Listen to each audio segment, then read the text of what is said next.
Hello, everybody, and we're back for part two of the LeanTossup College Football Week 7 podcast, part two.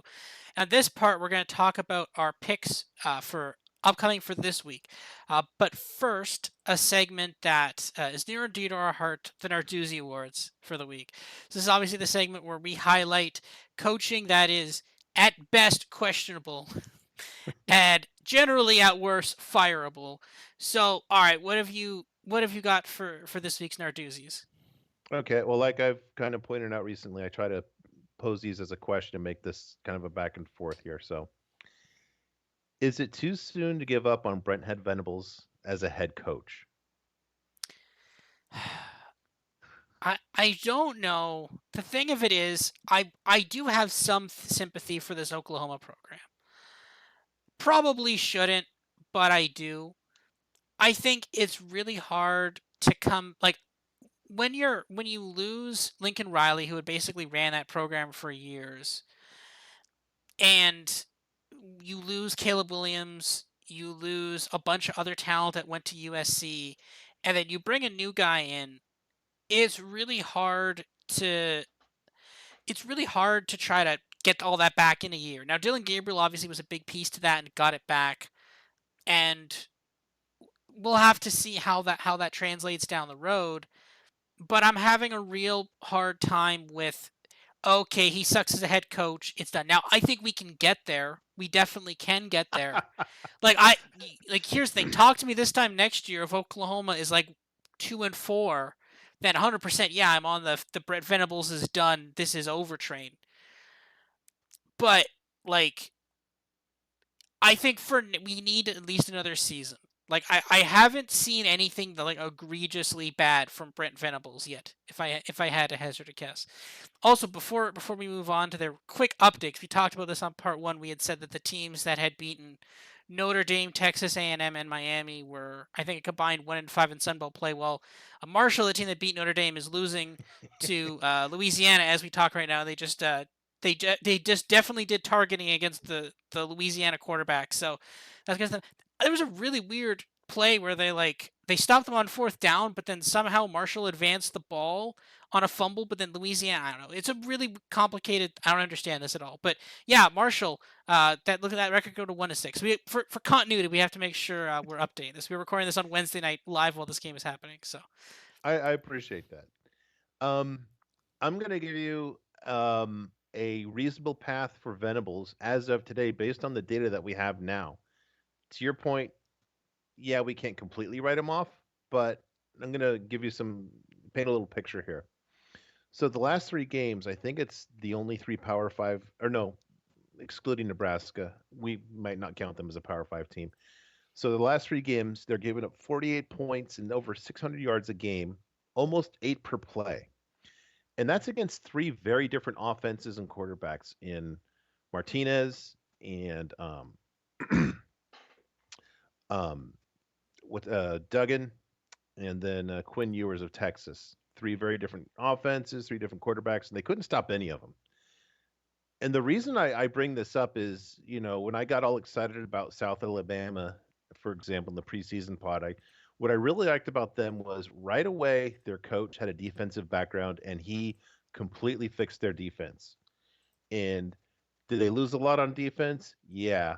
But you look at the defense for Oklahoma, they're not well coached. They're not doing anything right. It's just bad all around. And I could see if that was on the offensive side of the ball, but when your head coach is making these kind of issues or mistakes, that's a problem. And I've seen a lot of people saying it's a rebuild. Well, I want to know, okay, even if there are some steps that they're going to take back, why is Duke's defense so much better? I'm not gonna buy that Mike Elko walked into a more talented defense than what Brent Venables has in Oklahoma. So what do I see? What kind of path do I see? I see this kind of following the Mel Tucker template because we've talked about this a few times, just saying, hmm, defensive guy, and it's only the offensive side of the ball that's kind of keeping his one loss afloat here, and that's gone away, and there's nothing there. And I think that that's the path I see.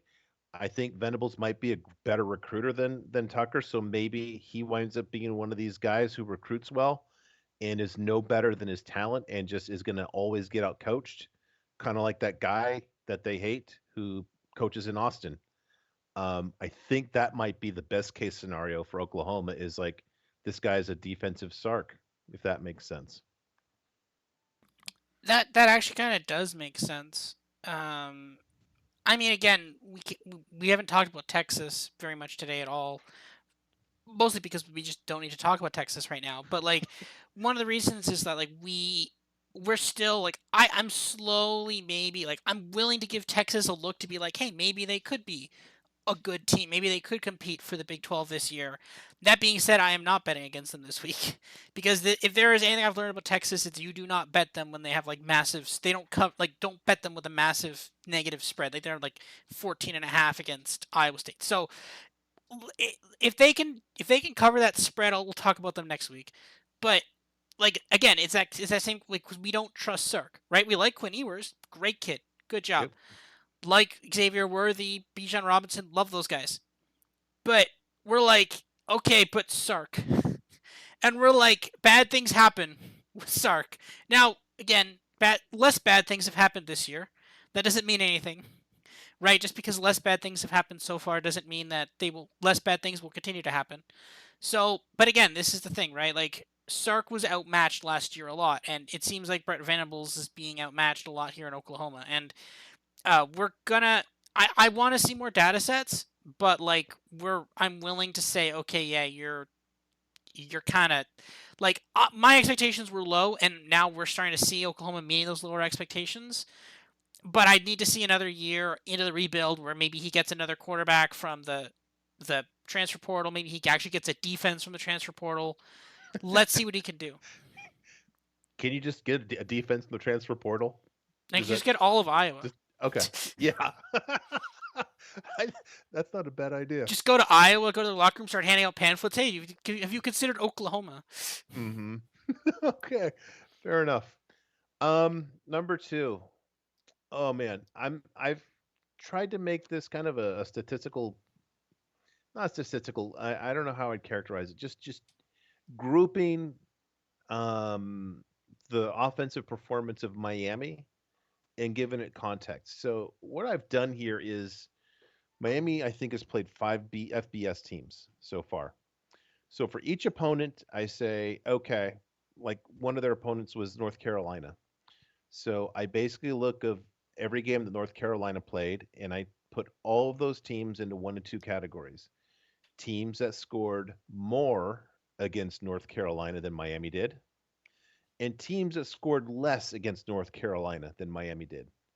And I do that for every FBS opponent that Miami played, just to give us almost kind of like a median, if you will, if you know where they stand in the population of common opponents. So we do that for all of Miami's opponents in FBS only games. Here's the group of teams that Miami is worse than in terms of their offensive performance. Arkansas, Mississippi State, Alabama. Okay. Notre Dame. Uh-oh. Uh App State twice. Um, that's that's impressive. JMU, okay. Georgia State, UTSA, UAB. A lot of Sun Belt in there. To be behind if you're a Power Five program. Here's who they're better than. This is some list. If this is who you're better than, my gosh. Virginia Tech, Tulane great offense, or great defense, offense. Troy, another Sun Belt. Liberty and Colorado State. Ooh, yeah. If you saw that Friday night game with Colorado State, okay. That was Colorado State did not deserve to win that game, but also Nevada also did not deserve to win that game either. So someone had to win. Yeah. So yeah. So if basically you've got the reigning Broyles Award winner as your offensive coordinator, and that group, Virginia Tech, Tulane, Troy, Liberty, and Colorado State, is the only offenses that you're better than in your common opponents, your offense is broken. It's not just like something at the edges. It's not working. And this is the thing, right? It's so weird because we were told that Manny Diaz was the problem, and that you bring in Mario Cristobal and this offense is just going to be amazing. And they got I think they got some help from the transfer portal too, if I'm not mistaken. Um, but like this is the thing, right? Like this is not good. Like very clear every week it looks like Oregon has won this trade even more. Um, and Miami is now saddled with this coach they're paying a massive amount of money for. And again, we were talking about Tyler Van Dyke. He was considered like a first round quarterback prospect. Yeah. Like definitely outside chance of Heisman. Like definitely a first rounder. Um, Pete Carroll had actually like basically some people thought that when Pete Carroll described, 'cause at one point he described his ideal quarterback, some people thought he was describing Tyler Van Dyke.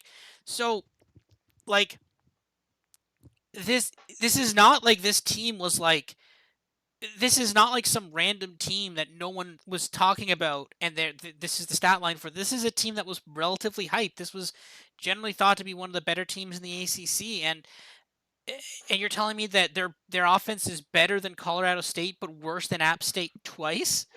Like this is like this is not supposed to be happening. Now, again, a lot of people are going to say, oh, no, this is Manny Diaz. He needs to recruit. And sure, okay.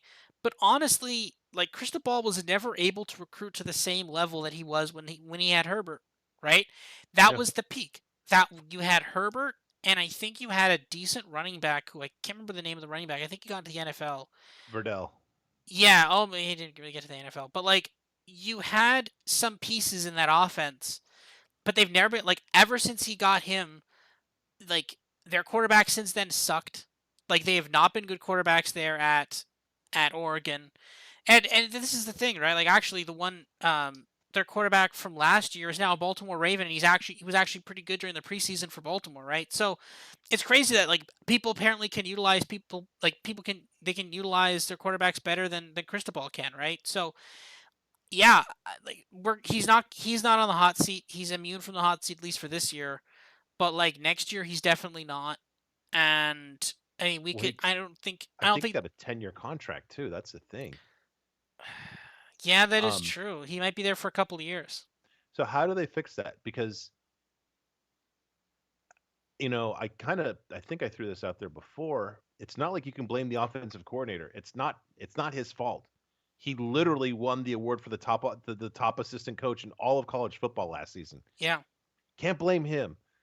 I mean, is it literally I keep on coming to is it a group of players does an intervention and say, coach your team, coach the offensive line, and otherwise get out of the way.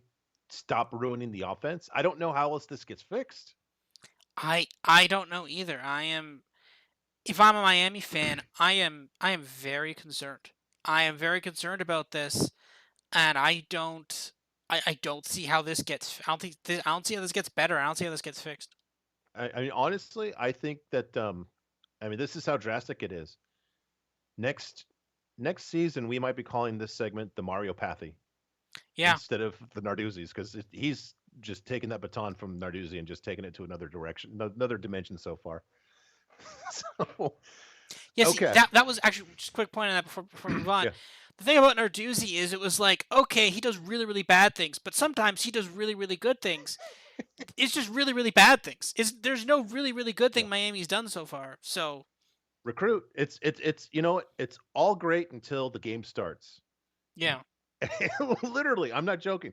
Great recruiting classes, great staff, great buzz, and then the game starts and it's like it all just disappears. Yeah. Okay. Mario, that's enough for you. I'm sure we'll be revisiting you before too long. Um, and yep, no, we'll talk about that later. Okay. That exercise was so fun. I thought, you know what, there's another offense that I want to do the same exercise with where I go through the common opponents and I see where does this team rank because they had a really special game Saturday and that is the San Diego State Aztecs. Um, Here are the offenses, and I've tried to kind of just messily put this kind of in descending order, roughly based by conference, and just to see where they stand. So these offenses did better than San Diego State against common opponents. Ohio State, Michigan, Florida, Mississippi State, Vanderbilt, Cal, Oregon, Arizona State, Oregon State twice, another twice here, UCLA.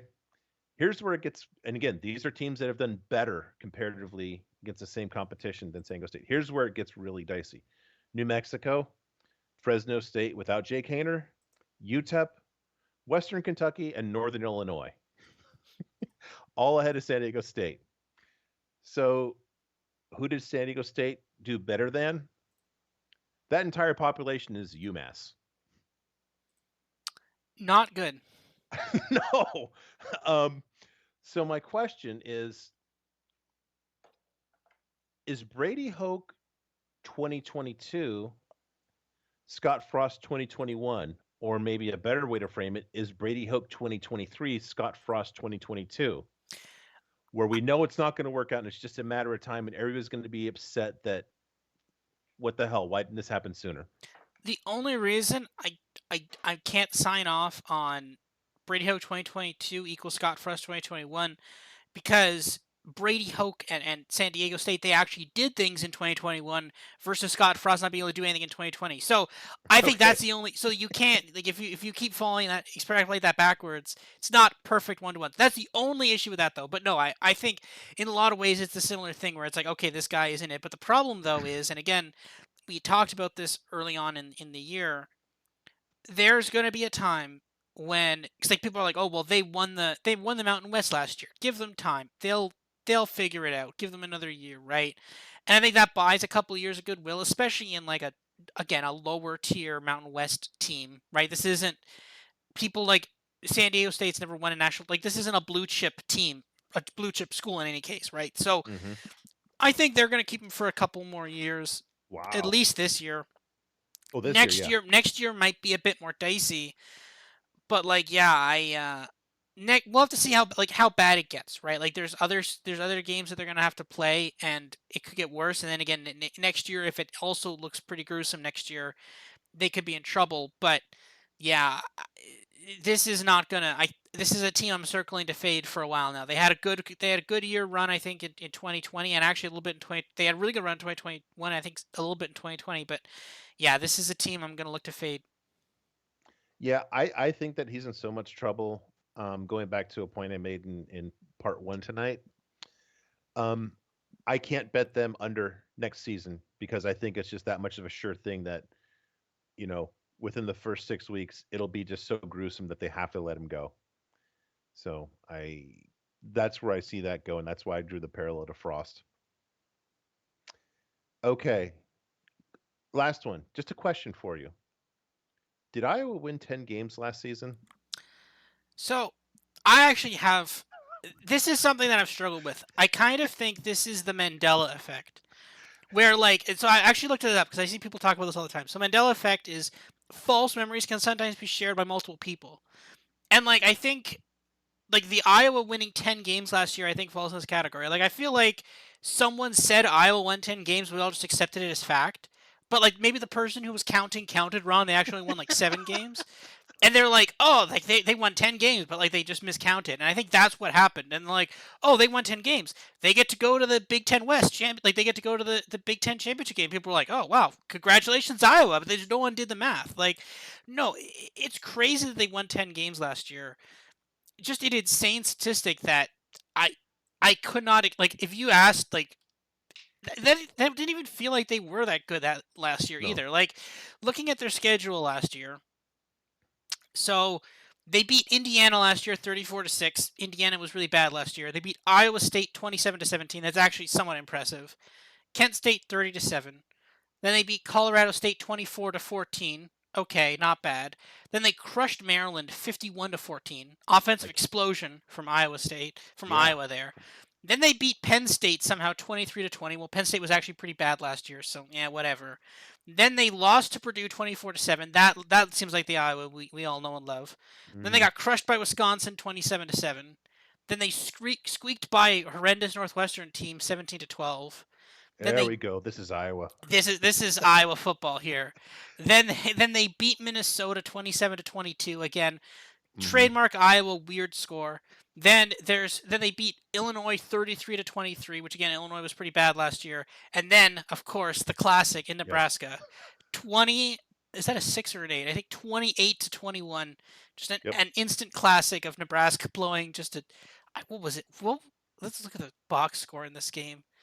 No, yeah, it's 28 to yeah, they blew a massive lead in this game. Yeah. And They Iowa's they were ahead rallying by 14, I think. yeah, Iowa rallying for 19 points, which is a number you can somehow score in football in the fourth quarter.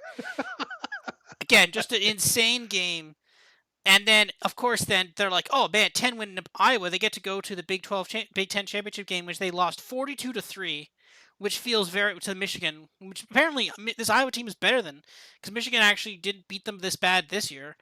And then they lose somehow by 3 to Kentucky in the Verbo Citrus Bowl. So yeah, just I this Iowa team is just like I like this. They have no idea what they're doing on offense, No. and the commentators even like usually the commentators try to put a positive spin on it, but like they don't even know how to do it either. There was one part when I was watching the fourth quarter where like it was a beautiful play. It was a nice play action play. Petraeus under center takes the ball, basically comes around, rolls out on his right, throws the ball about a 10-yard completion down the field. I'm like 10, 15 yards for a first down. I'm like, that was pretty cool. The commentators went berserk. They're like, that was amazing. That was like the best play. And I'm like, well, it's just a standard play. I've seen this like in every other team has done this. This is just a standard play. And they're like, oh man, it's so good to see Petraeus roll out on his right. It's so much with a right-handed throwing quarterback. It's good to see him throw on the right. Like, wait, was he rolling out on his left before? Like, is that like oh, it's roll out on your non-throwing arm? Like, it was insane. And then the best part was so okay, we do a play action play, we get 15 yards on the pass, right? Good. So what does Iowa do? What does Kirk Ferentz do then? He's like, you know what? That's too much offense. Let's run the ball. Let's run the ball down the Mhm. middle for a yard on the next play. And like you could see it coming a mile away. Like you know that's what they're doing. They're like, man, that was a lot of yardage. We should get back to running the ball now. Like it is absolutely insane. And the crazy thing about this, and this is the one thing I can't figure out about this Iowa team, their defense is so good. Their Yeah. defense has legitimately just completely shut down teams. Whoever their defensive coordinator is good enough at football that they are able to realize how to shut down modern offenses. So why not have that guy call offensive plays? That guy should call offensive plays. If he's smart enough to figure out what other modern offenses are doing, he should just call plays on offense. Whoever else is calling plays on offense should just not do anything. Just sit there. They can get some water, or they can get water for people. That's fine. That's a job. People need to do that job. Like I don't understand how one half of the ball on defense can be coached so well. And again, to coach good defense, you have to know what the opposing offense is doing. But yet somehow maybe they don't have enough meetings or they don't do a PowerPoint presentation. I don't know. Somehow that knowledge is lost in translation on the offensive side of the ball, and it's just crazy how we're just seeing this horrendous. And people are obviously people are noticing, but like the criticism I was getting every week on Twitter, like I suspect it's hitting a boiling point soon. But like you saw Ferentz there after he's like, well, we won 10 games last year. Well, good. This isn't last year. This is 20. Last time I checked, the year was 2022, not 2021. Like you can't rely on. Well, we won 10 games last year. Well, good. You've won 3 games this year. Like, guess what? You got Ohio State coming up. Like, if Ohio State scores 21 on you, you're not coming back. Like, it's over. Like, you can't score more than 21 points in a game. So, like, their offense is horrendous. It is completely unimaginative, and like, I, I have no more words about this Iowa team. Do I you? actually gotta say, um, it's so unimaginative, it's almost imaginative that you can't really imagine anybody would be that. You know what I mean? It's like, Yeah. that can't be by like, you just wonder, is this by design?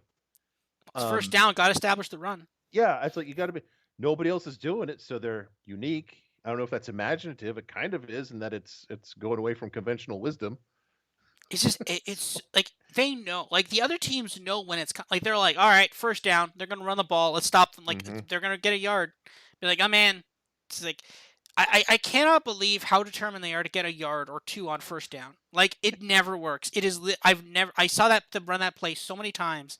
It has never worked. They see it coming a mile away, throw the ball, or maybe don't throw the ball with like do something.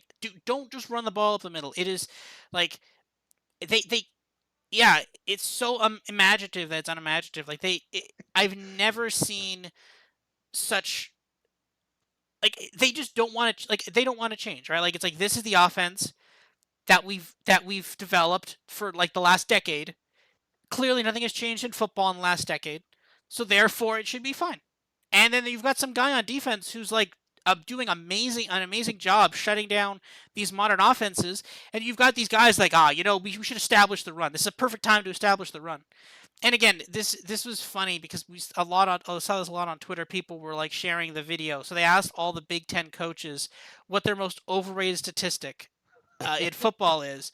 And sure enough, it's Ferentz from Iowa first, and he says offensive yardage, and it's just like that is not an over like you can't like that's a fundamental stat in the game. Like sure you want like some people were like time of possession, it's like yeah fine, penalty yards yeah it's fine. I love the Michigan State Mel Tucker. He was like the air defense yards. I'm like yeah that makes sense. You just get shredded by Ohio State every year, Exactly.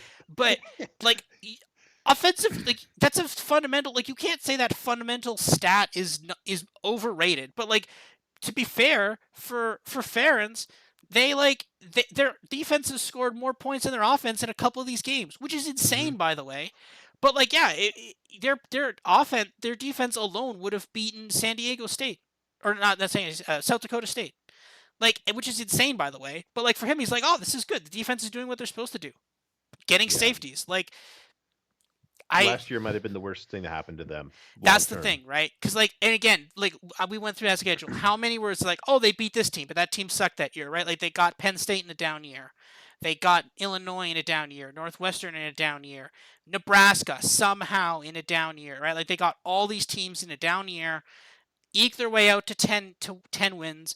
Now they're playing against the the top teams here in Iowa State and Illinois now, and like this is the thing, right? Like they're gonna get shredded by Ohio State. That's just like that's. I think that line's. I don't even. We don't have a line for that. But it's probably gonna be like 30 or something. Yeah. Like yeah, like that's the thing. That's an example of like a winning season setting your program back. And Yep. I don't think they've realized yet what it is. But someone in at some point someone's gonna clean house at Iowa. And I just don't know who it is. But at this point, though, like I mean, if you got rid of Petraeus, like but wasn't there someone else they wanted to start outside of Petraeus and that they started him they put him in the Big Ten championship game last year? Oh man. Yeah. It was like His name ends in ia. yeah, I It's can't it rhymes with tortilla, I think. yeah, and then it was like so like and he wasn't that much better either. So they have no idea what they're doing. Like this team is Yeah. offensively like just incompetent. They can't do anything offensively and that modern football is offense. This isn't the 50s or the 60s anymore. You need to score points. I think his last name is Padilla, Alex Padilla. I thought yeah, Interesting. You type in Iowa B and backup quarterback comes up right away on Google search. that means it's trending. People are like, okay, Yes. who this person can't be that much worse. They can't be worse than this. But I mean, Nope. like, like what is how many passing touchdowns does Petraeus have on the year? Like two. Like, like this is like a quarterback in one of the top leagues in the country, and he has like what? How many does he actually have? This is gonna bother me. How many? He can't have that many passing touchdowns. Like, I have to dig to find Iowa now because they're not ranked or anywhere. No one wants to see anything about Iowa. I got this. Spencer Petras has 2 touchdowns and 3 interceptions. Great, just great. That's fantastic. 87 for 161 for a 54% completion. Two touchdowns, 3 interceptions, 18 sacks. Good job. Like, So if he keeps it up, he'll have 4 touchdowns by the end of the season. I mean, this is supposed to be one of the.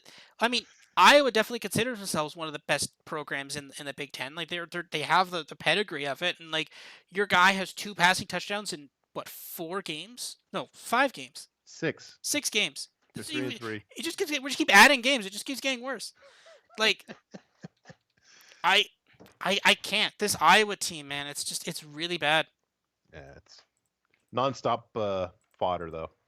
It really is. I think every week we rail on Iowa, and they Yeah, deserve every second of it. they do. Okay. Um, my deeper dive. This is going to be a little different. This is a little conceptual. It's about playing unders. I've said a couple times on the podcast that playing unders is awesome. And why is that? So, first, some background on why do I like to play unders. If you kind of just talk to some sports book managers, people that run books, they'll just tell you that the public likes to play favorites and they like to play overs. So numbers are going to be shaded towards the over, which means there's going to be more opportunities just, from the start if you're playing unders. Second, if you look at the moves just late in the week, even from Thursday to Saturday, you're going to see typically bigger moves on your totals than on your point spreads. So again, that just kind of points to a less liquid market and means there's going to be more bad numbers and there's more opportunities. And along those same lines, the bad numbers in the totals market because it's less liquid, they tend to last a little longer in the season. Usually by the end of October, my model doesn't really have great opportunities on the point spread side, but there seems to be just a higher number of plays that it indicates to play um, on the underside. So how do we do it? What are the do's and don'ts? Do not just look at all the totals for all the games without having a prior preparation. Don't just look for a big number or just a matchup and think, this is it. So what do you do? Instead, do have totals calculated for all of your possible plays before you even check the totals. You want to go in without any kind of bias before you're looking at any totals. There's if you're just looking at FBS only games, that's somewhere between 55 and 60 some games a week. Well, you can't do all of them. Which one should I make lines for? Well, we'll get to that in a second. It's just not realistic to do all of them in advance. Um, don't just count on a bad offense going under the total. That's not really the most predictable thing. If they are going against a defense just doesn't show up, or just is sneakily bad, not to the naked eye, it's kind of common sense, but counting on a bad offense is it doesn't work. Even if they're going against a bad defense, you'd be surprised at how many times that just doesn't work. What you should do instead is start with the strongest defenses. One guide would be just starting with your 10 top defenses. They're the most consistent and they're most likely to travel to, which really makes a difference. We'll get into some specifics on that later. One thing I would caution you to is that when you're determining who your best defenses are, don't just use points per game. Per game metrics over the course of a season, I think, are of marginal use because you're looking at just kind of random periods of measurement. And I think you're a lot better if you try to incorporate things like yards per play, especially if you can try to adjust it for strength of opponent. What you should also do is normalize to a mean. I've mentioned this a few times on the podcast. I think it's kind of crazy that if you're gonna bet any kind of totals over or under, you should have this number committed to your memory that the average total, actual, not points, not posted total, but the actual totals is 56 per game over years. I think this is going back even to 2015 for FBS versus FBS games. Do also have a margin in mind for the difference between what your total is and the number that is actually posted before you check. Um, don't just be flexible and say, yeah, three sounds like a lot. You really need to know what kind of margin you're going to demand before you decide whether to bet an under.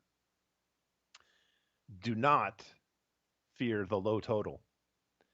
And why is that? Well, just, a good example, and it was just too easy, but if you see like last week, the total on Iowa Illinois was 36, and just that's even to me, I think that's low, and I get a little nervous. But if I show a margin of 6 against that number, when I normalize that against a total of 54, that's really that 6 margin really is the same as 9 versus 54. So you kind of put in that context. If you're going to get have a margin of 9 versus a quote normal game that's outside of the Big Ten West, that's a lot. Um, do not tease unders. Just the math doesn't work. Basically, when you're teasing the same number of points, but if it's as a percentage of a total versus the percentage of a point spread, you're not getting nearly the same value if you're teasing overs or unders. Overs or unders, pardon me. Do not just believe what I'm telling you. What you should do instead is constantly check your actuals versus your projections, and then also always update your work based on what you're finding in your plays, and track your data to that point too. That's probably the biggest thing that I've done is not just come up with my projections, but really checking what they've done and figuring out, and we'll get this to, more specifics in a moment here. That'll inform you where your best plays are going to be. Um, and lastly, do enjoy the best bet in all of sports. An under in college football is awesome. You get to just celebrate every just pass into the dirt, a bad decision to punt, that holding penalty that just kills a drive. It is awesome to actually be, take pleasure in that. That is fun. So, how do I do this, with my model? Well, I started doing this in 2021, so I still consider this a little bit to still be in beta testing, although I'll check with Robert to see if it's time to take it out of beta and consider it in production. Um, one thing when I was doing my research, I found really, and I mentioned this a little bit earlier, I didn't find any correlation at all between an offensive power rating and the ability to stay under based on projected totals. Um, the offense can be a wild card week to week. The single biggest characteristic that made it a game predictable of whether it was going to go under was an exceptional defensive rating, which is why I said stick to those top 10 defenses. Yeah. Excuse me. Um, my projected total is based on the offensive and defensive power ratings, and then I normalize them against that starting point of 56 for a game. Um, then I'll basically identify all the games that have either defense with a power rating of 9 or more. That's exceptional. It varies. That's going to be somewhere between your top 5 to 10. I think like this week, there's like 6 teams that qualify, maybe. Um, this also is going to filter out your teams that play at a really fast pace, and it would invalidate starting with that normalizing against 56. It's going to take your more normal teams, and it's definitely going to include your Big Ten West kind of teams that play a slower pace and have stronger defenses because of that too. Um, I kind of struggled with one thing, and that was, is this data mining and not predictive because I'm limiting it to just the best defenses? And I've really settled on, this is really just identifying what's the most predictable part of the population based on a key attribute rather than doing that overfit. When I'm talking about data mining, I'm looking for these kind of crazy stats where they say, road dogs are 10-2 on Monday Night Football or that kind of stuff. That's not really going to predict what's going to happen on the field. But I think if you really use your data to inform where you think things are most predictable, it's really a predictive metric and not just data mining. So when I find the games where I've got one of the defenses is a 9 or higher, I'll play those that have a projected total that's 5 or more under the number that I can find for a posted total. And so what's that done for me? So starting from the beginning of 21, and this is not a full data set because I don't really rely on my metrics until week 5. So overall, using these criteria, the unders are 29-7, which is it's at 81%, which is nuts. More to the point that I made about road defenses, when the road defense is a 9 or better, the under hits 14 out of 16 times, 88%. And it's weird. This is, a lot of sports has these old wives' tales, and this is one where you hear good defense travels, and I think that there's something to it. And I don't know if if your defense travels, it's good, or if you have a good defense, it will travel. Whichever causes or is indicative of the other. That is, the single strongest thing. If you've got a really elite defense on the road and you see that margin, you grab it. Um, it requires patience because the total number of games in the population that I analyzed, 640. So I only found 36 plays. It's not like you're going to have 10 or 12 plays a week. It's a lot less than that. These numbers are great. There's going to be regression, but I think it's a pretty strong signal. And then my question for you, since you're more of the sample size and stat guy, do we consider this to be a sufficient sample size? There's 36 plays that qualify, but it's out of a population of 640. And it's not just based on random stuff. I mean, it's what I consider to be the most predictive attributes. So, do you think it's sufficient data and time to take this out of beta and really say it's in production now? Well, I mean, so that would be 36 out of 640. I mean, again, obviously this isn't exactly how you do it, but in stats you use the p-test, so basically any number like outside of 5% is statistically relevant. So that's about 36 out of 640 is roughly 5% of the sample, give or take. Hmm. So, that's it's statistically significant. I do think that, like, again, just because something isn't like, just because you don't like, obviously I'm not sure if you do this for every game. You think you make projections for pretty much every game. Now some games Hmm. it's a lot harder.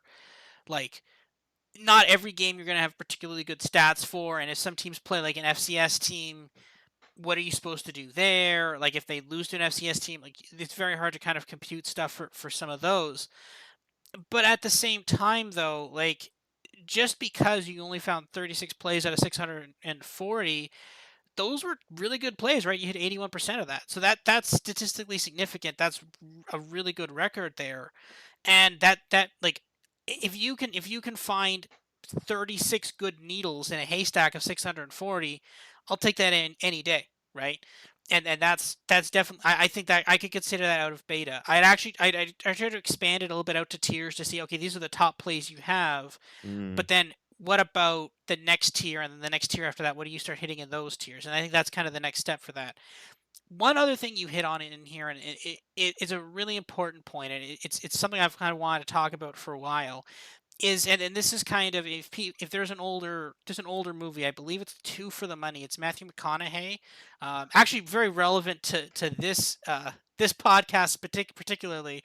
He basically makes football predictions, like, for betting, and this is way back in, like, the infancy of sports betting, where, like, you'd have to call a number and pay money to get people's betting picks. Um, but basically he works at, like, a firm that, like, sells their picks for bets and stuff, and he actually just starts doing college, but then eventually moves to the NFL.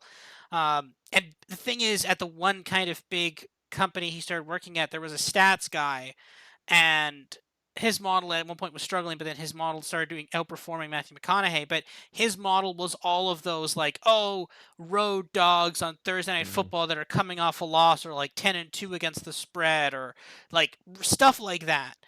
And you make a good point about kind of ignoring stuff like that, and I absolutely hate those. Like, whenever someone throws out stats like that, I, like, reject them. I refuse to accept those, because first of all, I did not make that you talking about 10-2 ATS record.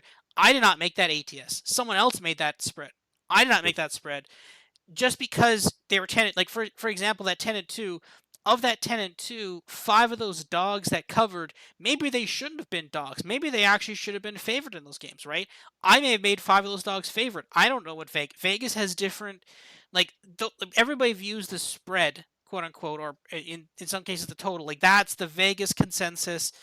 therefore that's what it has to be. Well, that's not necessarily what it has to be at all, right? Vegas has perverse incentives here. Not let's just say Vegas is like crooked or anything. Well, they kind of are. They have to make money off this, but those lines are designed to take equal money on both sides, right? For example, for some teams that they know are going to get money, for example, obviously a common example I use here is the Dallas Cowboys. Alabama Crimson Tide is another one here for on our side here. They know some of those teams are going to get more money, so therefore they have to make the lines worse for those, right? So then if you start touting Yeah. ATS records, well, we have no idea if those were what the line should have been, if those lines were moved, if there was injury, like we have no idea what that is. And the fact that you're like, oh, well, here's a sample of 12 games and this went 10-2 in that is it means nothing because I disagree with those lines. I don't think those lines may have been completely wrong, right? So And there's nothing predictive about it either. no, exactly, right? Because like they could have had really good spots. Like again, coming off a loss. Well, who did they lose to? Did they lose to the worst team in the league? Did they lose to the best team in the league? Right? Like there's not controlling for quality of opponent, right? Like how many times have we had this, right? Where a team loses to another team, they actually outplayed them, they gain more. Like that's not factored into it, right? They gain more yards than them. Well, okay, they're still a dog on the next game, but then they cover because they were just the better team, right? So there's so many examples of that, and I really hate some people who kind of reduce stats and some of the betting to just like, oh well, in this spot, or like I think it was like the one stat was like Matt Rule in the NFL. He got fired this week. He was the head coach of the Carolina Panthers, and I believe someone said there was a stat that he was like 1 in 28 after a loss. And people were like, well, that's really bad. I'm like, yeah, because he was just really bad. Like some people are like, oh man, he couldn't recover after a loss. I'm like, no, but he was just bad. Like, sure, okay. If you're 1 in 28 after a loss, yeah, okay, not good. No one is arguing that's a good number. But some people are like, well, it shows that he can't rally a team after a loss.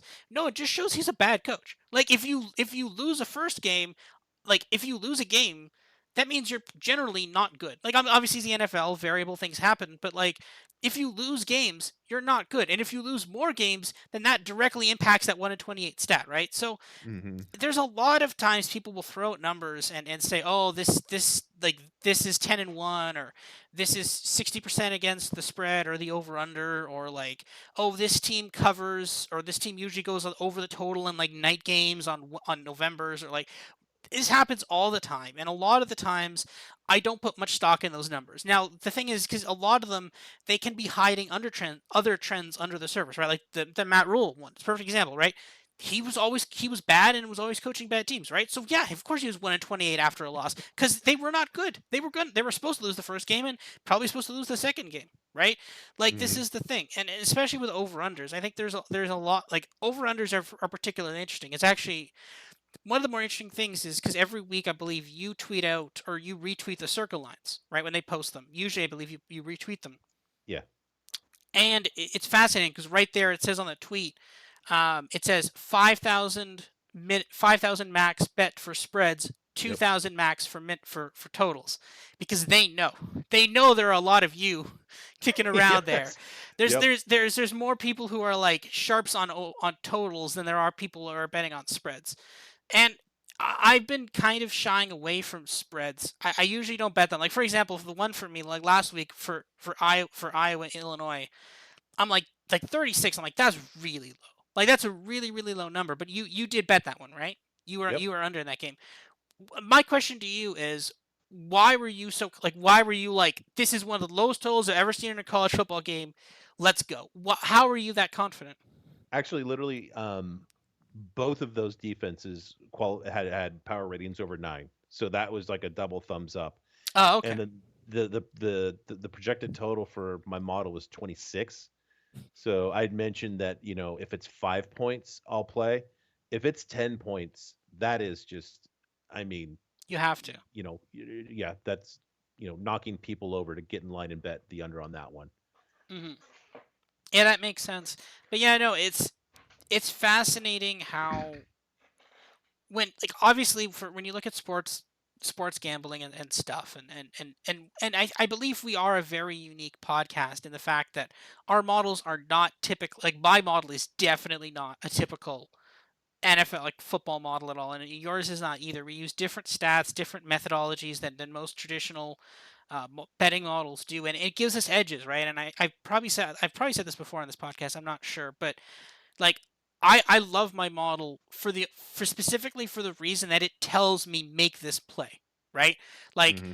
so many people's other models will say like, oh, this spread is 3. I've got it 3.5. Well, what are you doing there? Right? Like, oh, I'm gonna bet this because the Vegas line has it 3, I have it 3.5, so I'll lay the 3. It's like, well, what are you doing? Like, really, you're feeling that confident about like, but like some people's models basically model Vegas exactly, right? Like they're Yeah. basically carbon copies of Vegas. You can see 538. Like, go on 538. Um, Again, a U.S. election forecasting website. If you go on there, they have a football model. You will look at that, and their model is functionally Vegas spreads. It is basically just a Vegas spread on 538. My Yeah. model barely resembles the Vegas spreads at all. Many times I have multiple score values on either side of the Vegas spread. And guess what? A lot of the times it's right. And that's why I love it, right?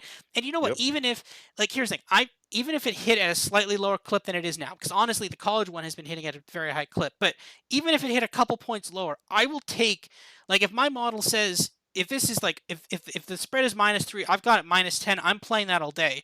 But like if my model if it says if the spread's -3 and my model says -4, but then it's right. Well, and then they like I would much rather say okay I've got this 2 scores and then they win by 2 scores rather than I said it was -4 and they win by 2 scores, right?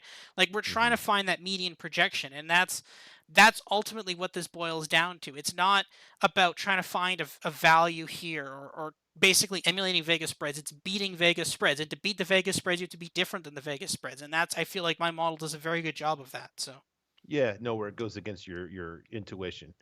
If you have a model that says Patrick Mahomes is a great NFL quarterback, awesome.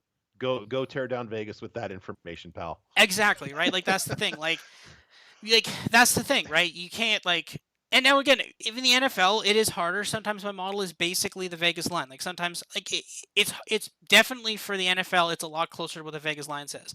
But like again, we at the end of the show, right? We have the segment where we compare our models where we show massive differences from the Vegas spreads. How many times are we 2, 3 scores off Yeah. from No, what we have one this week. yeah, and how many times has that been right? Yeah. Right? Like, and Yep. like I remember we were both there on Kentucky. Now, I mean, against Northern Illinois against Kentucky. Now, to be fair, Yep. Kentucky did win the game, even though we had Northern Illinois favored. But like, Northern Illinois made that a hell of a game. I think they lost by 7, right? When they were like Yeah. 20 something point dogs. So, like, this is the thing, right? Like, when our Kentucky was models, never going to cover that. no, exactly, right? When our models say, hey, there is a massive value here, Yeah. it's usually right, and that's what I love the most about our models. Yeah. How All can right. you not, right? Yeah, how can you not? Especially when they make you So, money. So, all right. yeah. So, our official podcast plays of the week. So, last week had a little bit of a snag, went 6-4. I probably Oh, took some. you're not happy with 6-4? No, I mean yes. Actually, the Okay. thing is, Jeez. some people would be very happy with 6-4. But no, I mean we could do better. Now to be fair though, 6-4, but we also hit some big dogs though. Like that was including Arizona State versus Washington. So like, we made it back obviously, but like yeah, we'd been hitting at a higher clip than that. I blame myself for some of that. I took some risky ones that I shouldn't have taken probably. Like Illinois, that was dumb. And to be fair, Tommy DeVito did get knocked out early, and again, they had like an interception in like late in the fourth quarter. They were intercepted like what the 4 yard line. Like I just laughed because like that was the shot at the cover, and I'm like I knew it's over. I'm like this is done now. But like had that been a touchdown, like yeah, Iowa wouldn't have come back. That would have been a cover, right? So, but anyways, all right. So on for this week. So what is your first play of the week here? I need you to check my lines since I've been busy with other stuff. I don't know how Okay, current this is, but I got this is my favorite play. I'm actually betting 2 units on this already. TCU giving 3.5, hosting Oklahoma State. Is that still I believe it is still there. Yes, I believe it's 3.5. okay?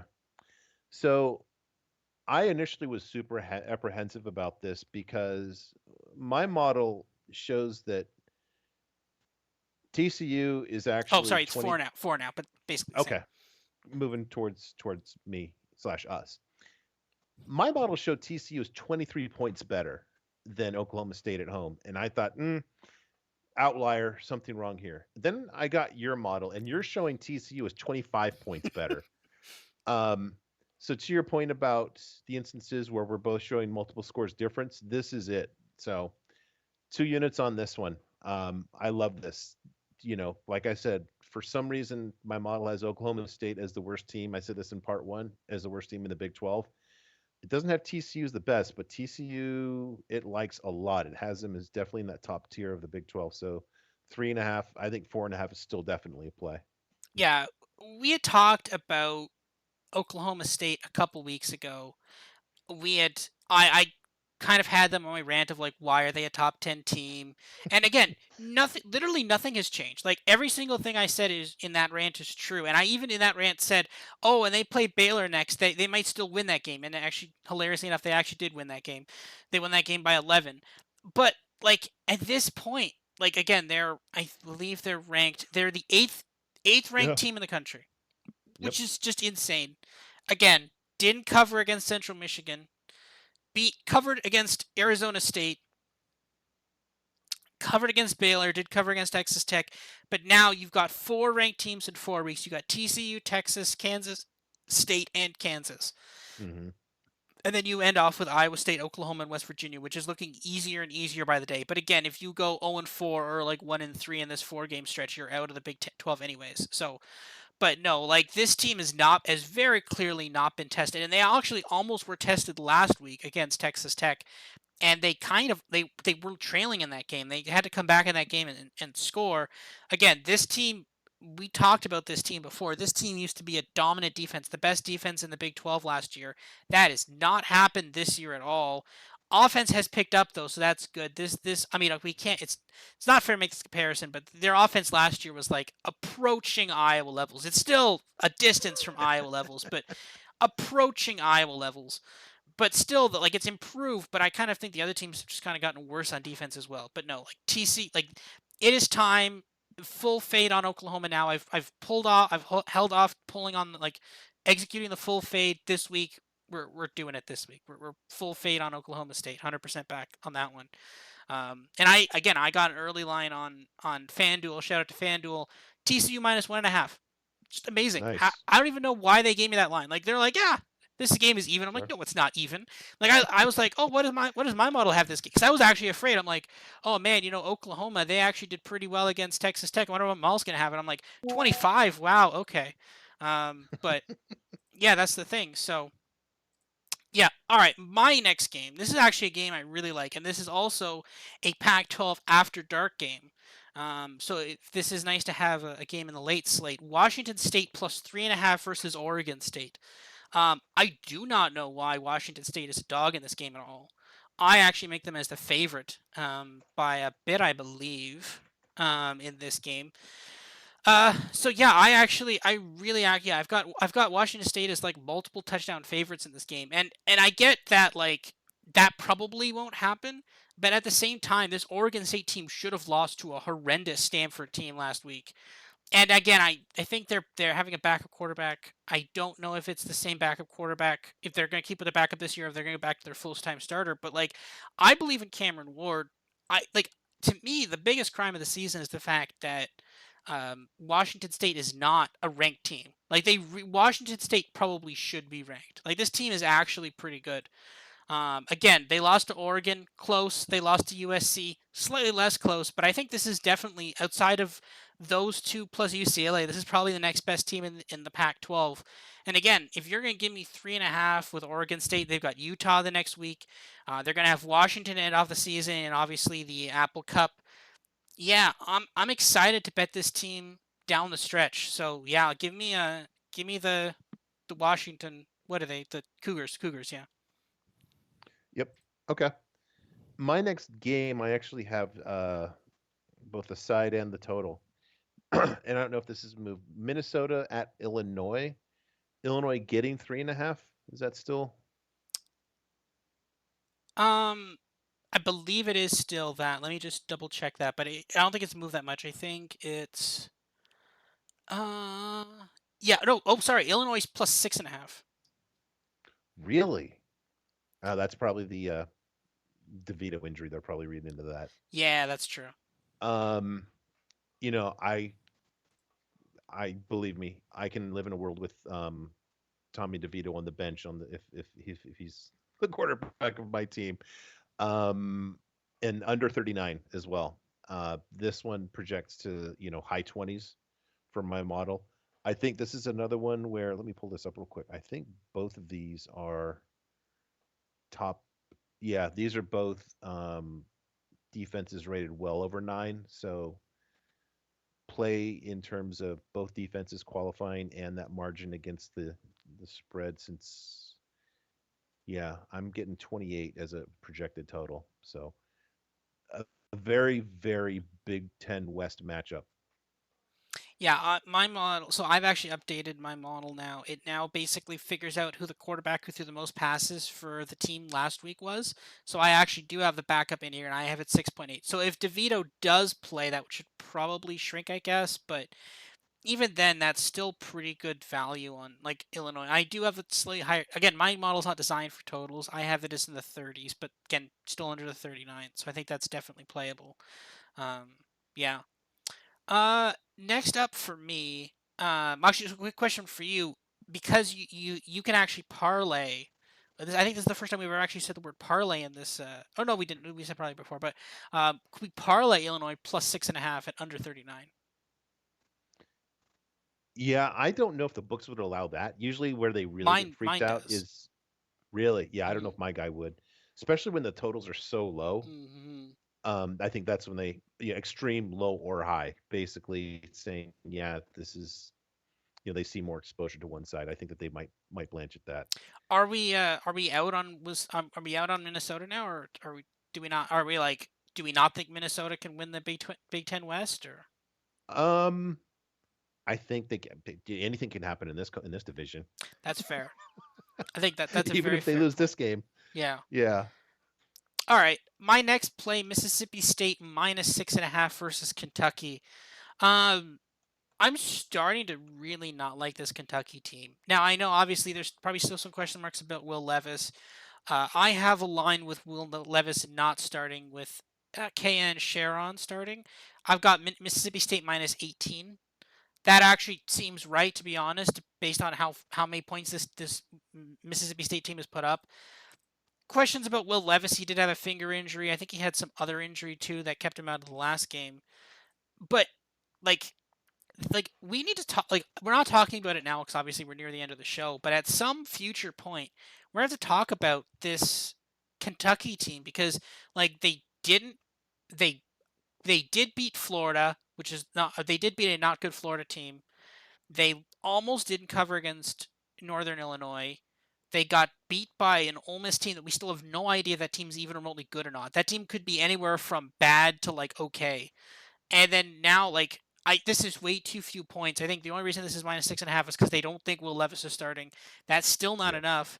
Mississippi State scores points in multiples of 7. Give me Mississippi State here. Okay. Yeah. You get you said it was 6.5, right? I believe it is. Last time I checked, it was. Okay. Let me check. I think this is a late game. Yeah. Oh, I have 4. Wow. Okay, even better. I'll take the 4. I'll definitely Okay. take 4 there. I'll take 4, and then Let's another see here. play I like every week is Will Rogers over 2.5 passing touchdowns. I usually get that about even money or so. So I'll be taking that as well if my books give it to me. I wonder if that there's some more likeliness of Levis playing being reflected in that move. There could be. I'll have to look up, Yeah. but again, even I mean I could run it again, but I don't think Will Levis is worth like 20 some odd points against the spread. So I Very think fair. because like again, he didn't cover the spread against Northern Illinois. He was in the Ole Miss game. They didn't. He was in Ole Miss. They like I think Mississippi State's better than Ole Miss, right? Like this Mississippi State team's actually pretty good with Will Rogers. So Yeah. yeah, All right. And it looks like I got a good number here. Michigan giving 6.5, hosting Penn State. It looks like it's at 7 now. basically the same. I mean, that's just push equity, right? Basically, Okay. not a huge difference between 6.5 and 7, but yeah, Yeah. The biggest difference here is on offense. My model doesn't really like the Penn State offense. Has them both as good defenses. Michigan a little bit better, but overall, Michigan just better on offense. And at home 6.5 is a pretty clear play for me here. yeah. Michigan, sorry, Penn State this week is a very public dog, which is exactly what I would expect. Um, Really? Yeah, apparently this is Michigan. Penn State is one of the most public dogs this week. People are loving Penn State, which is funny because you and I, we both were wanting to fade Penn State the first chance we could get, and now it's here. I think last week I said this was a set. I had Michigan a 17 point favorite. That's come down a little bit. It's now 12.4, but that 12 is still more than 7. So I will still take Michigan. I will still take the Wolverines. They should have covered against Indiana last week. That was really annoying as well, but because they just kind of gave up, and there's a lot they left a lot of points on the table last week. Um, and Indiana kind of played like a ceiling game. But no, I think this Michigan team is a lot better than this Penn State team. This Penn State team, very similar to Oklahoma State, very fraudulent. I feel like betting the taking the minus against like taking the -4 against Oklahoma State is basically the same as taking the -7 against Penn State, if that makes any sense. Both highly fraudulent teams that should not be ranked this high. So yeah, it's time. We're calling on the fade for Penn State again. We're doing it this week. Okay. And My your next next yeah, one? my next one pains me a little bit, but we're gonna make the Gators earn it. LSU plus 2.5 versus Florida here. Honestly, like I just this Florida team every year they always struggle with LSU. I think they haven't beaten LSU for like 3 straight years. My model again. I'm not just YOLOing into this one. My model actually does have LSU as a favorite. I have my LSU as about a 4 point favorite in this game, which is still close. It's a close game. But I'm taking LSU here. I Something's got to give with Anthony Richardson. Maybe not this season, but at some point in the future, like Anthony Richardson's got to figure his stuff out, and maybe that means not being quarterback at Florida anymore or something. But we'll have to see. Yeah, not to pick on the kid, but Anthony Richardson against when Brian Kelly and his resume against a quarterback like that who's more raw talent than figure it out, he might just be able to kind of put him in some very difficult figure it out situations. All right, my next one is, and I'm kind of wondering if there's something baked in here that my model's not getting. I like, make sure I got it here. James Madison at Georgia Southern under 66 and a half. Um, man, that seems high. I 67 think, now. my gosh, it keeps on going up and up. JMU, I think I've got him still as the top power or G5 defense. Let me just verify that. But yeah, literally my top five defenses, and this is why I like the under in that earlier game in order: Illinois, Alabama, Iowa, James Madison, and Minnesota. Um, there's probably some of my models struggling to, you know, fully accommodate strength of schedule, although it tries. But um, you know, there's a lot of data points now at this point. I mean, there's like 6 games for most teams, FBS games for each team. It's kind of hard to argue, and I've got that projected at. Let me pull this up real quick. I've got the total at 54, so I've got a 12-point difference, which is really, really that's kind of about as high as it goes in terms of variances from my model to total. So big variance, elite defense. I like that one under. I'm intrigued at that. I think I'll play that as well.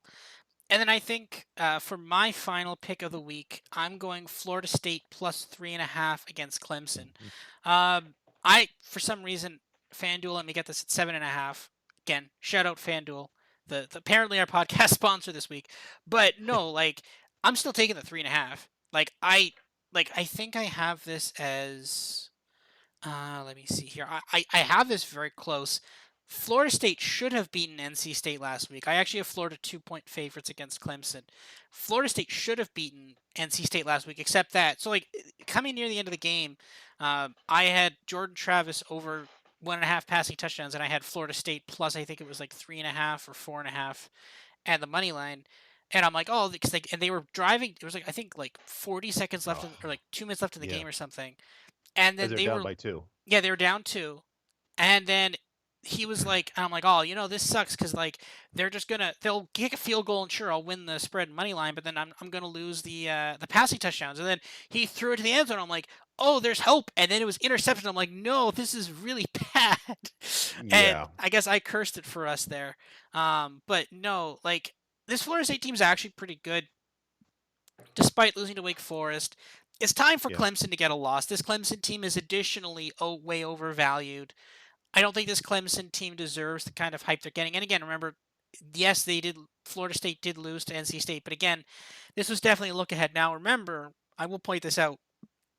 This game last year was home to some absolute BS. This was a last second. I think it was like a lateral that went back in for a safety, or it was a fumble recovery and a touchdown for like a because like Florida State was down and they were covering the spread. I think the spread was like 9 or something. I think they were down 4 and they were covering the spread. And I think they kept doing a bunch of laterals, and I think Clemson recovered it and scored a touchdown to blow up the cover. That was a very famous yeah. cover, and I was on the bad end of that one last year. But Florida State though this year, I feel confident they're gonna get me back for that one. So yeah, we're going with the Seminole. I mean, they covered last week, so that was good for me. But they're gonna give me avenge that loss from last season. They're gonna hopefully get the cover and hopefully the win this week. Yeah, I like that one too. Florida State plus the points and money line. I've already got both those. Yeah, All right, any more? Or is that your last play? that's my last play. Yeah, we'll look at the model plays now. Okay, and before we get to both of our models, recap of how my model plays did last week. 7-2 against the spread, which gets us to 12-6 on the season. Money line went 2-4, losing 1 unit for the season. 6-7 plus 1.6 units. Unders went 3-1 to bring us to 7-1 for the season. Friday nights, I tweet out the model plays. I don't think there's anything that my model says to play on Friday, so you're not missing anything because I'm lazy and I wait until Friday night and I'm done working to do that. Just quick note on that: horrendous games on Friday night. Navy versus SMU and UTSA Yeah. versus like just her. Like I'll watch it, but horrendous. Yeah, I mean, I get excited about very off the grid games, but Not this off the grid. yeah, FIU, it's yeah, we'll talk about them in a second because it's the games where both of our models say, "Here's a touchdown difference, play them." So last week, these games went, those picks went 7-3, bringing us to 17-8 on the season. That is special. So you're going to see where a couple instances where my model, and it looks like you're probably in the same situation. There's more prevalence of some of these really suspect teams that it's a question of how suspect they are, and the model doesn't have the brain to say maybe teams are showing them mercy. And in that vein, UMass is catching 17 at home, hosting Buffalo. We have this about even. We both have basically this a 5 point game. Buffalo is better, but nowhere near as much of a wipeout as the spread implicates. I wasn't going to play this. I was going to override the model thinking that it's missing something. But when I saw that you have basically the same number as me, I bet a half a unit on UMass at home. Yeah, Um, the other one that's in this boat, I still can't bet it. I don't know if you're going to. It's that Friday night game you just talked about. Maybe I just bet a little bit just to have something to watch on Friday night if there's no good baseball. Florida International, I show that they should be getting 19. You show them, wow, your model loves Florida International. You're showing this just an 11-point game. So that 32 is supposed to look juicy. I don't know. This sounds like a point 0.1 unit play just to have something as I'm enjoying dinner on Friday night. We'll see. yeah. I'm probably gonna end up somehow with that. I don't know if I'm gonna like it, but like, there's probably nothing Oh. on at all. Well, actually, that's not true. There's League of Legends on Friday night, so I'll be watching that. But, uh, which is a fun esport too. But no, yeah. I mean, I don't. Like this Florida national team is bad, and this UTSA team is like not bad. So I don't know why my model is like, hey, they have a chance. I was really suspect about this line too, but then now I see you have some value. Because I mean, even you have a 19, I have a third. Like the spread is 33. You have it as a 19. I mean, there's still value. There's the thing. The fun thing is there's no money line in this game. You can't bet either money line if you wanted to. Um, Yeah, I don't know if I would do that, even with no, your money. no. I maybe the 33 and a half. That is a lot of points. That's like 5 scores. I don't know. Maybe something. I don't know. We'll see. Maybe for something. But like the thing is that tomorrow's Thursday Night Football game sucks. Maybe West Virginia is something against Baylor. I don't know. Yeah, that's possible. I'm not sure. I don't know. I don't love anything about the game either. But Yeah. All right. I think I'm making yeah, ignore that North Carolina Duke one. I don't think that I got your numbers in there backwards. So, oh, one sec. Let me check. Let me check about that one actually. No, I've got North Carolina -2. yeah. What do you So, have? I've got no. So, oh, okay. Yeah, yeah, no. So you're showing, yeah, you've got North Carolina basically 2.5 better than. Hmm. Sorry, I get a little twisted in this. So, not a play for you because that's not enough of a variance between that and the spread 6.5. No, it's So, 7 we're now. looking for okay, but we're looking for variances of 7 or more. Oh, okay. I'm still So, playing Duke though. Actually, though. That's so it's yeah. technically not a podcast Mm, play because it's not a variance of more than. But I'm still playing Duke though. But yeah, yep. Yeah, personally, I'm waiting to get a better number on Duke off of that 6.5, hopefully. But yeah. nope, that's not for both of our models. Sorry for the mix up there, folks. I have boy, you've got a real difference here. I've got Western Michigan and Ohio basically even. Or I'm sorry, no, it's the spread is even. It's pick 'em. I've got Ohio basically 8 points better. You, your model has Ohio 28 points better. Um, Yeah. so uh, Because I have to play that one then. Western Michigan struggled. I remember their quarterback was on the bum list earlier in the year too, and I don't think he's really turned it around. I think I just, I'm not going to pick on the guy every week, but he still is on the bum list. So I'm waiting to play. I haven't played that yet. I don't, Was maybe it? to see if something moves. I think this game was on our list last week, and they. Do you know what you had last week for? I think we had Ohio last week, also, No, didn't no, we? the Western Michigan last week because the last week was Western Michigan -4. I think my model hated Western Michigan and they lost by 22 to Eastern Michigan. So maybe my I model's onto didn't have something. that. Yeah, that's you. I didn't have that as a yeah. Your model had that, but As I a play, didn't. yeah, maybe I don't know. I'll definitely play that. My model seems to hate Western Michigan for some reason. So yeah, Well, let's their quarterback stinks for starters. probably doesn't help. Probably does not hurt. So yeah. Yeah. And then the last one we talked about is my first and best pick is that unbelievable Oklahoma State at TCU. We both show this as TCU better by over 3 touchdowns. So giving 3 or 4, whatever you have to, not a problem. Don't care about the 3.5 versus 4. Fun fact as well: Oklahoma State is a big public dog this week. Again, no idea why. Yeah, that's well, I think it's BBMI. Just people are they're even better than last year. Oh, they're the number 9 ranked team, right? They can't lose, Yeah, right? Yeah. So yeah. this TCU team's overrated. This is the thing, Wait, right? TCU fired their coach. They can't be good. Exactly. So yeah, no, and let's see if we're right about that. But again, remember, people used to say public dogs have fleas. So let's. I'm feel pretty confident with my TCU pick there. I was probably gonna play TCU anyway, but I'm happy that my model and your model both love them a lot. So, anyways, all right. So that is it for us for this week. We'll be back next week, obviously, with a recap of week 7 and our picks for week 8. Hopefully everybody have a good weekend. Yeah, enjoy a nice football weekend, everybody.